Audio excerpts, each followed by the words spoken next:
शिवम ने गंभीरता से कहा, आज से तुम चीफ डायरेक्टर दृष्टि नारंग के ड्राइवर और बॉडीगार्ड के रूप में काम करोगे, मगर तुम्हारा मुख्य काम उनकी रक्षा करना होगा।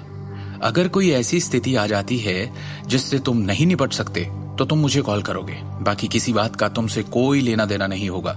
समझ गया डायरेक्टर शिवम, मुझे ऐसा अवसर देने के लिए धन्यवाद, मलिक ने उत्साह में कहा और अपनी मुद्रा को सीधा किया। शिवम ने उससे कहा, ठीक है चलो, अभी नारंग ग्रुप की बिल्डिंग तक चलना है।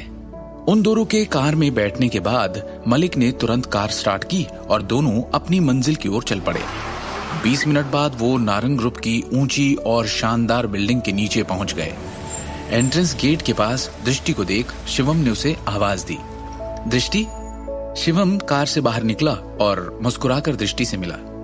तुम इतनी देर से क्यों पहुंचे? दोपहर हो चुकी है। दृष्टि ने पीछे खड़े रजत मलिक को नोटिस करने से पहले पूछा। ये? हेलो दृष्टि मैम, मैं रजत मलिक। आज से मैं आपके निजी ड्राइवर के रूप में काम करूंगा, मलिक ने एक गंभीर अभिव्यक्ति के साथ कहा। मेरा ड्राइवर? दृष्टि ने असमंजस में पूछा। फिर उसने शिवम को देखा और कहा, लेकिन मेरे पास तो अभी तक कार नहीं है। ये है ना, ये कार अब तुम्हारी होगी, शिवम ने मुस्कुराते हुए कहा। मेरी कार? मैंने खरीदी है, शिवम ने कहा, पर अब ये तुम्हारी है। तुमने खरीदी? दृष्टि ने आश्चर्य से कहा, ये कार बहुत महंगी है, मुझे क्यों दे रहे हो? तुम खुद नहीं चलाओगे? शिवम ने अपना सिर हिलाया और एक भारी आह भरी। वैसे इतने पैसे कहां से लाए? दृष्टि ने शिवम को संदेह से देखा।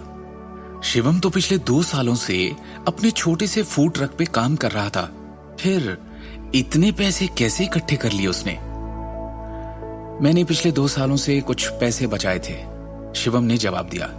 अब तुम कंपनी की चीफ डिजाइन डायरेक्टर हो, तुम्हें जरूरत पड़ेगी और ये कार तुम्हारी पोस्ट को शोभा भी देगी, तो मैंने सोचा ये सही नहीं है शिवम।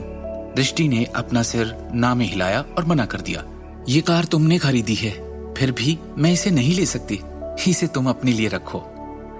चूंकि उन दोनों ने कभी एक दूसरे के पैसों और हिसाब किताब के बारे में नहीं पूछा, इसलिए स्वाभाविक रूप से उसे नहीं पता था कि शिवम ने कितना पैसा बचाया था। भले ही शिवम ने पिछले 2 सालों में इतना पैसा कमा लिया, ये कमाई उसकी अपने छोटे से फूड ट्रक पर दिन रात की गई मेहनत की थी। 90 लाख जैसी बड़ी रकम इकट्ठी करने के लिए उसने कितनी ज्यादा मेहनत की होगी, दृष्टि ने सोचा।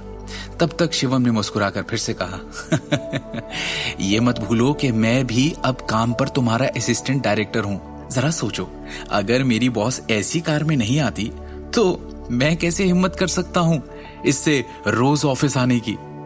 फिर शिवम ने जरा चालाकी से कहा, और ये बताओ दृष्टि, जो मेरा है क्या वो तुम्हारा नहीं? इतना मत सोचो, कंपनी की इतनी बड़ी पोस्ट पर आ गई हो, खुद को और सबको महसूस भी तो होने दो। वैसे भी तुम्हारे अंडर काम करके मैं भी तो और पैसे कमाऊंगा।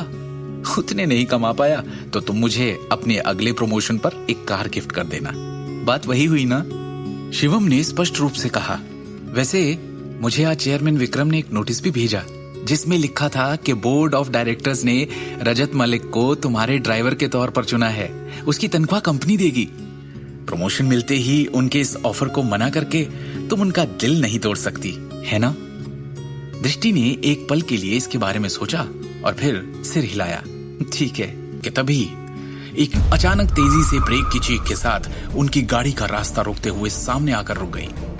ऐसा लग रहा था जैसे कार के मालिक ने उन्हें भड़काने के लिए जानबूझकर कार को इतनी जोर से घुमाया। वाह, क्या बात है दृष्टि, मैंने सुना है तुम्हें डिजाइन विभाग के निदेशक के रूप में प्रमोट किया गया है। सही है। स्पोर्ट्स कार की दिशा से एक घृणित आवाज सुनाई दी। दृष्टि और शिवम ने एक ही समय पे उस ओर देखा। एक युवक गहरे रंग का धूप का चश्मा पहने हुए, भड़कीले कपड़े पहने हुए अंदर बैठा है। जैसे ही युवक ने दरवाजा खोला और कार से बाहर निकला, उसने एक दबंग उपस्थिति की और उन दोनों को घूरने लगा। ये करण नारंग था, वो व्यक्ति जो पिछले कुछ दिनों से कंपनी में नहीं आया था। बहना, काफी बोल्ड हो तुम। मैंने सुना है कि कल तुमने डिजाइन डायरेक्टर की पोस्ट ले ली। इतना ही नहीं, प्रमोशन मिलते ही करोड़ों के एक ज्वेलरी प्रोजेक्ट पर भी हाथ मार लिया। वाह। करण ने उनकी गाड़ी को चारों ओर से देखा और एक चंचल अभिव्यक्ति के साथ कहा, कंपनी के पैसों से गाड़ी खरीदने की तुम्हारी हिम्मत कैसे हुई? अब क्या नई समस्या खड़ी करेगा करण, दृष्टि और शिवम के लिए? आगे की कहानी जानने के लिए देखिए अगला एपिसोड सिर्फ पॉकेट एफएम के यूट्यूब चैनल पर, और शिवम द हिडन वॉरियर के सारे एपिसोड्स को सुनने के लिए डिस्क्रिप्शन में दी लिंक से डाउनलोड करें पॉकेट एफएम ऐप।